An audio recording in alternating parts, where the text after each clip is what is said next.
You're watching the PlantX vodcast.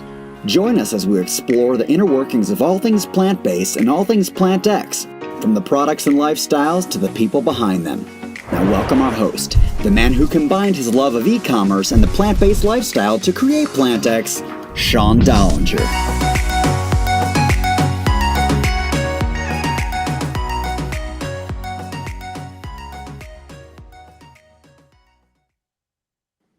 Hey everyone, welcome to Season 3, Episode 1 of the PlantX podcast. On today's show, we have Cara from Mod Eats, who we met through a partnership and a company that we were exploring working with for some of our openings, future farms. And they have phenomenal products, and we'll bring her on the show in a little bit. She just founded her company called Mod Eats, which really excited for everybody to hear about.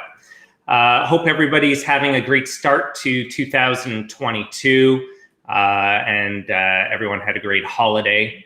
PlantX team had a tremendous Christmas. The holiday season was absolutely fantastic for our plant subscription company. For any of our investors or shareholders who haven't had a chance to check out the revised Little West website, go to www.littlewest.com. One thing that I've been blown away by is the amount of subscriptions that people sign up for the juices. I've had the opportunity to try them. They're fantastic. But the amount of people who go ahead and subscribe, and we're going to be launching here in Canada in the next 30 days or so, really, really excited for that launch. The plant subscriptions, as you guys could imagine, during the holidays, were great. And one of the biggest things that we've really been working on with Athar and his team as far as technology goes is in the next 3 weeks, we'll be able to offer same-day delivery to Toronto, same-day delivery to Ottawa, as well as Vancouver, Whistler, Pemberton, and the whole lower mainland. So really, really exciting times for PlantX. The distribution center is now up and operational in Las Vegas, as well as distribution will begin out of Chicago in the next couple weeks. So again, it's so amazing to see everything come together. For any of our viewers who want a special treat and check out what Adam Kruger from our team's been working on, we just launched our whole fitness platform. So if you just go to plantx.com or plantx.ca and hit the VIP button, a lot of people don't know this, but we're actually doing it for free. You could go ahead and click and get classes from incredible fitness instructors, all branded under PlantX. So hopefully as an investor, shareholder, or anyone who's interested in the company, you guys will be really, really proud of what we've built. And truly at the end of the day, that's what's important. It's the company, the foundation that we've built over the last 16 months of being public and what it's going to allow us to do through 2022. And for any viewers who are joining us for the first time who really don't know what PlantX is all about, we're your one-stop shop for everything plant-based. So if you're looking for meal delivery, if you're looking for groceries, if you're looking for products for your pets, and soon to come, we'll be having a whole 101 section on the whole education aspect of what plant-based is all about. And, on that, let's bring on our guest, Cara. Welcome to the show. Hi, Sean. Thanks for having me. Yeah, no, thank you. And we always start our podcasts by asking our guests, how do you take your coffee? I take my coffee sporadically. I'm like an all or nothing gal. I'm going to a local coffee shop and getting something full of sugar or nothing at all. I wish I could say I was matcha every morning, but that'd be unreal. You got to check out the X Market in San Diego. If you haven't been over to the coffee bar over there, they always come up with really cool and innovative products. Oh, definitely. Yeah, I haven't been there for coffee yet. I need to do so. Yeah, you would love it. And so Mod Eats, speak to us, tell us all about it, and maybe how it ties into your past, and how's it going? Definitely. So decided to launch Mod Eats just a couple of weeks ago. basically out of necessity. I was talking to a handful of brands that needed help launching and scaling online, which is what I've been doing, helping different plant-based food and beverage brands do just that, but on the brand side for the last 6 or 7 years. So took the plunge. As we know, COVID propelled the way consumers shop online 10 years into the future, both behaviorally and technology-wise. So brands now need somebody internally to help them navigate this new space. So I'm hoping I can step in and do just that for them. Yeah, I love what you did with Future Farms and all of that. It was amazing branding and the other companies that you worked with. It was quite interesting when I got to meet you and hear about your past. It was very intriguing. And, I know you come up with strategies and media strategies for brands. PlantX, we're off to a great start. Any advice or any tips that you'd give us? Ooh. I mean, you guys started out doing exactly what I love to see. You built relationships. So when we first connected through Future Farms, for example, you even came out to a vegan festival and we got to meet in person. And that's huge for these growing brands because you get the opportunity to see how you can help one another grow. I think another huge advantage that you guys get to leverage versus other online marketplaces is your sampling opportunities. We can do that through delivery or, of course, in person at one of your location brick and mortars. That's huge for growing food and beverage brands. So if you give them the opportunity to hit your tier 1 core vegan consumer, they're going to eat that up. Love it. And we definitely explored that on our openings of our stores. And it was amazing the feedback we got and the interaction. And it's interesting that you bring up, relationship building. At the end of the day, us being a platform, and this is where I think there's so many synergies with your new company, where we really have no competition.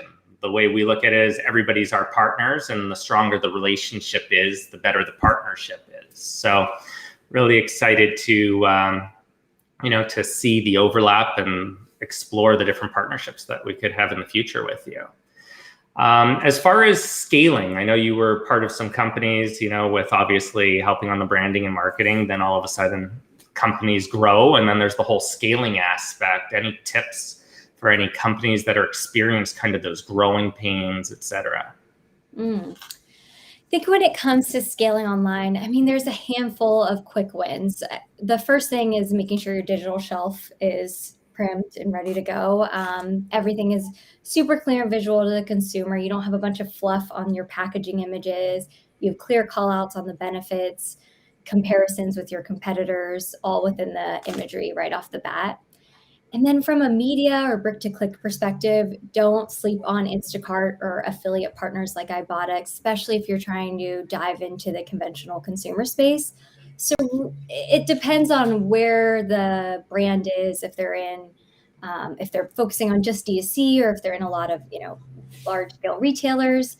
And then I guess the third item, obviously I have to bring up is to make sure you're focusing on other marketplaces like PlantX, especially if you are a vegan or plant-based product. That's where your core consumer is going to find new and exciting innovation. So you want to be there and be available for them because they're the ones who are going to build the word of mouth for your brand. So yeah, don't sleep on companies like PlantX and partnering with you guys. Cool. Yeah, no. And that's one of the biggest things that we've been working on. It's a really interesting space, grocery. I've been in e-commerce for 20 plus years, and I've never experienced the challenges that you get with selling products online. You first got to get customer acquisition, then you ship out a product. During the summer, it gets too hot. So then you got to work on how do you cool it down. Then during the winter, especially here in Canada, it gets too cold, it freezes up, and then the texture is different on the products. All the different challenges. And the reason I bring this up is then incorporating the Uber Eats, the Instacarts, the DoorDashes, all of these different avenues you definitely need to take into account, but not focus just on one, like you mentioned. I think it's really important to balance it out. Yeah, definitely. Go on. Sorry. No. Yeah, no. And then just so you know, obviously the show is live and we always encourage our viewers to ask any questions that come up. So after we're done in a little bit, we'll go ahead and open the floor to everyone. And remember, guys, take the time to ask questions, because we don't always have Cara on the show, and we take time out of the day, and you guys give us the time to make sure you're getting the most value out of watching the shows. So give positive feedback, give anything that you think we could do better. So Cara, we've seen different sectors explode, from the oat milks to the different products like Future Farms has, et cetera, beyond, alternative to meat, alternative to eggs. Is there a sector that you think nobody's hit on yet, where there's some opportunity? I thought about this question for a while, and the first thing that comes to mind is the gas station foods, right? I don't think that we quite yet have brands that have tackled the nostalgic candy bar aisle, or the jerky at an affordable price that the conventional consumer can go and grab. I think we all know, being plant-based and living this lifestyle, that when you talk to people about adopting a plant-based lifestyle, there's a few barriers, and one of them is nostalgia, right? They have that thing that they grew up eating and that they love, and to tell them that they can't have it anymore is a huge barrier to entry. So I'm excited to see more brands do, a version of a Snickers bar that's priced around the same sphere and is also just as delicious. It doesn't need to be this super healthy, hippy dippy product to be successful. So I'm excited to see our gas stations kind of be overcome with some more plant-based options. That's a great point. And again, price point is a big thing. I totally agree with you. Some of these bars are extremely expensive, and I've tried a couple jerkies. Some of them I think are horrible, but some of them I think are actually fantastic. But then the fantastic ones are filled with the first ingredient being like gluten, et cetera. So it'll be nice to see a combination on the innovation side of where the space goes. And it's fantastic. Like, the thing that I love most about PlantX, forget about this marketplace and the lives we're changing and everything, but like, it goes back to what you said, the relationships and seeing the excitement in people starting what they're doing, yourself, and then I get contacted out of nowhere by this company, Julie's Real, and they send a beautiful box, and hearing them speak about their brands and how passionate they are. And I'm sure you could appreciate this, Cara, then seeing like the different marketing people are playing with, and the designs and the different avenues they're using. I just love it, because you learn something like literally every day. Oh, definitely. Yeah, things are changing every single day, and there's always a new innovation or product to try. It's super fun. Yeah, no, I remember I started my plant-based journey a little over 10 years ago, and you wouldn't even want to have the dairy alternatives back then. And now it's like amazing, and people say to me right away, oh, but there's nuts. So I started looking, I started flipping the package, and actually there's a lot of products now that don't even have nuts in the cheeses, coconuts being used a lot, and different unique products that you wouldn't ever think would be in the dairy alternative space. Yeah, definitely. My bet's on mushrooms. I'm excited to see what the heck we make out of mushrooms in the coming months. It's the new hot product. Hopefully jerky. That'll be the solution to that. So yeah, the texture is definitely there. I still, there's a place here called Meat. They have Meat on Main, here in Vancouver, and they do a fried calamari with oyster mushrooms. And they have obviously a dairy-free tzatziki that goes with it. And honestly, you eat it and you'd have no idea. Yeah, definitely. So I just shared obviously what I love about PlantX, and I don't call it work at all, because I just enjoy it so much. I just was on vacation, and I was away, and somebody was saying, oh, but you have to work. And I'm like, no, that's like part of the whole experience. I love it. So what do you love about what you do? I think similarly, it feels really purpose driven and really aligned with my values and who I want to be and grow to be. When you get to work in this industry, you meet incredible people, all working towards the same goal: help our food system, heal our planet, heal ourselves. So getting to be around like-minded people who are passionate and excited to be a part of this movement, I feel really humbled and just honored to be a part of it. Yeah. Right. Yeah. We just teamed up with Plant-Based News on this highlight reel that they did of 2021. And to see what took place in 2021 and for PlantX to be born, in the later part of 2019, early 2020, before this whole craze started in this plant-based movement, made us really extremely proud, to see that we're part of this whole movement and what it stands for. And again, there's not a lot of things, that you could impact the global scale or, the huge population of the world. But I believe with what we're doing here at PlantX and teaming up with partners like yourself, et cetera, spreading the word, making plant-based fun and exciting, I think's absolutely incredible. So it's been great. And then what's your dream for the plant-based space? What do you think the future holds? Ooh, what's my dream? At the Plant-Based World Expo, there was a nonprofit, and the name is escaping me, but their whole goal was to make plant-based the default. So that would be the dream, right? You go, or the immediate dream, next 5 years, right? Obviously, we don't want meat products at all, but you would go into a coffee shop and oat milk is the default item, and you would have to ask to have dairy in your product. That's the immediate goal for me, and working to get, and really that's just about getting consumers continually asking for oat milk or an alternative that they're like, why are we having them specify this? Let's make it the default item. So that's the dream. Yeah. Awesome. Yeah. Someone we work really closely with, Matthew Kenny, he brought that up at one point. He said, why does a restaurant need to be referred to as vegan or plant-based? Why can't it just be food at the end of the day? And when he said that to me, it's really recorded, to be true. It's a true statement. And I really tried to follow that. And, I was in the airport in the US, and this was just 2 weeks ago, or not even. And one thing that blew me away, I was listening to people in the Starbucks line, and those lines get really long in the morning at the airport. And the 10 people that were before me, every single one of them either ordered oat milk or almond milk. And it was really, really interesting to see that it's just becoming the norm. It's not like, it's almost like, hold on, you're ordering regular milk, Yeah. And it's great to see. And I think with the innovation and, people like yourself bringing innovation to the space and all these different marketing initiatives, I think that it'll just become streamlined eventually, where people won't even have to think about it. Yeah, I agree. And hopefully they won't be charged extra, right? It'll be the same price, whether it's dairy or non-dairy, in your drink, or meat or not meat. So yeah,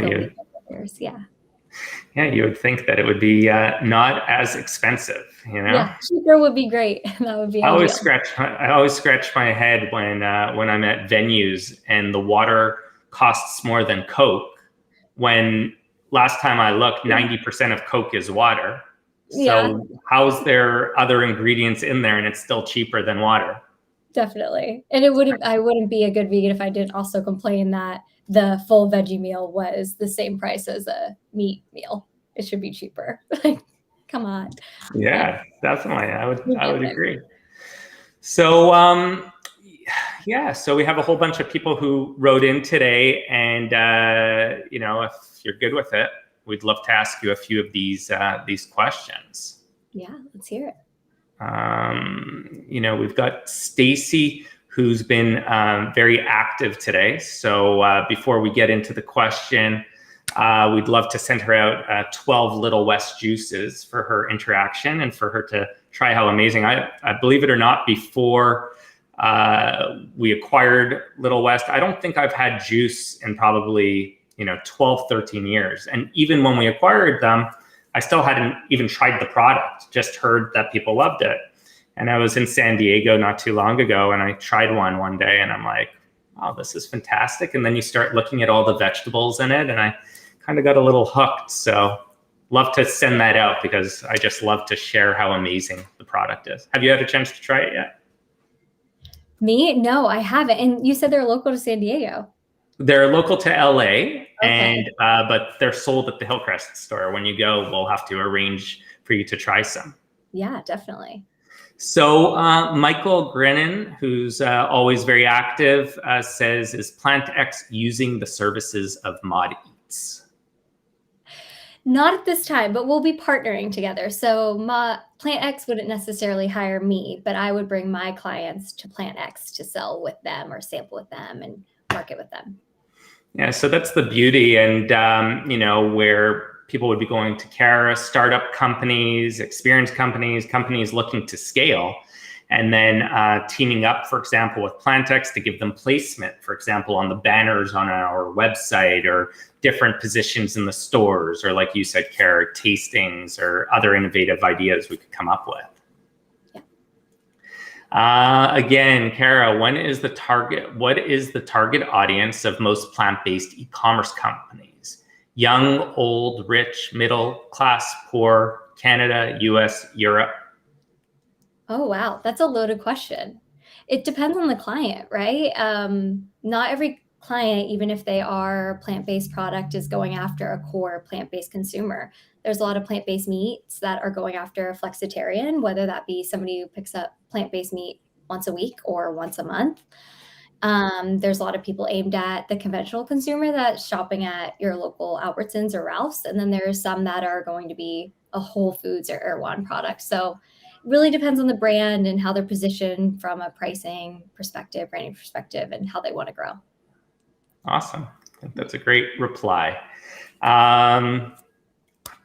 Another question here. This one's more for us, I guess. Not all healthy products are expensive. Can PlantX create a section for products under $5? I think that's a great recommendation. Thank you, Ali, for that. And Alex with her marketing team will definitely get that added to the site.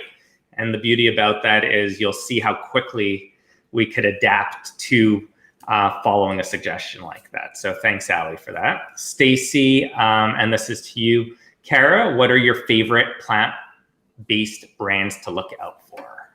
Ooh, there's so many that I love. I'm weirdly interested to see what Tofurky is up to. I listened to their CMO do a talk. I believe it was their CMO at Plant-Based World Expo, and was really impressed with their ideas and their innovation, what they have coming down the pipeline. Also obsessed with poppies right now. Who isn't, though? Right? So seeing what these guys are up to, I know that they've really hit in a huge craze, had a ton of great PR. So I'm excited to see how they innovate next or what they grow into next. But those are the two brands that come top of mind. Fantastic. And final questions from Jake. And maybe you know this company because I don't. Will PlantX have eatwell new snack foods? They just launched their vegan protein crisps in co-op locations across Western Canada. Interesting. eatwell. I'll have to look them up. Yeah, it's unbelievable. Like we said earlier on the show, how many innovative brands are coming out. And I think that your timing is absolutely fantastic. I see absolutely no slowdown in sight. We're here at the beginning of 2022. Everyone always, New Year's, wants to feel better in the following year. So I think now is a great time for you to be launching what you're doing. And PlantX is obviously here to support, and you've been nothing but great to us. So thank you very much. And thanks for taking time out of your day to join us. Awesome. Yeah, thank you as well. Thanks, Cara. Again, to our investors, shareholders, thank you very much for taking time out of your Wednesday afternoon. Let us know what you think of the new time slot from the different surveys, research we did.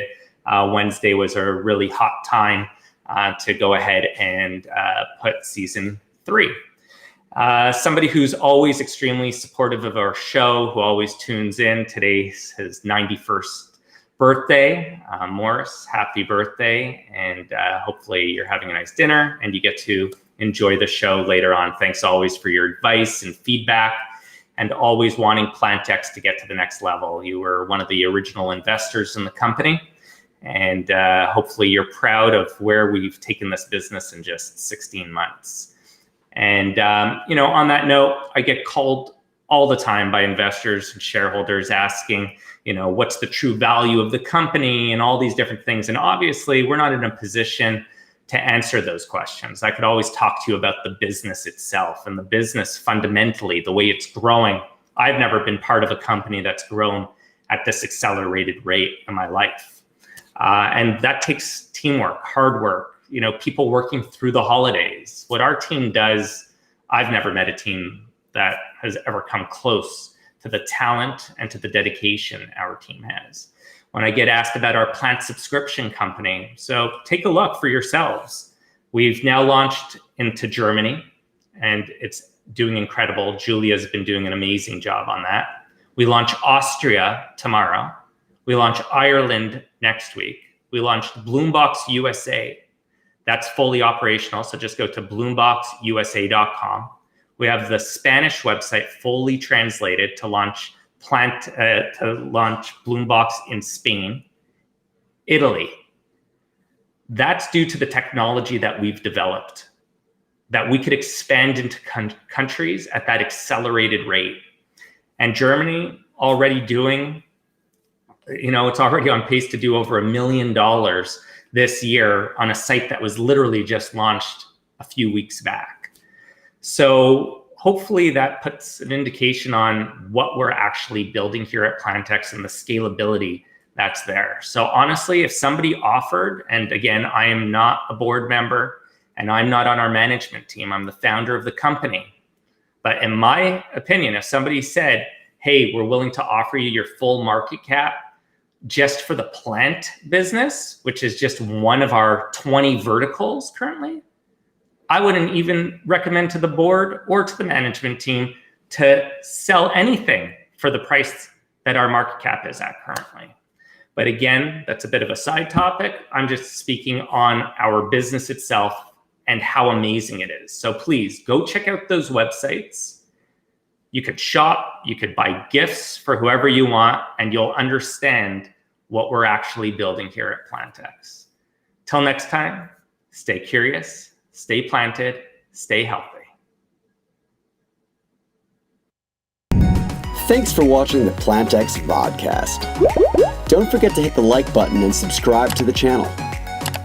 For more information, go to investor.plantx.com. See you next time.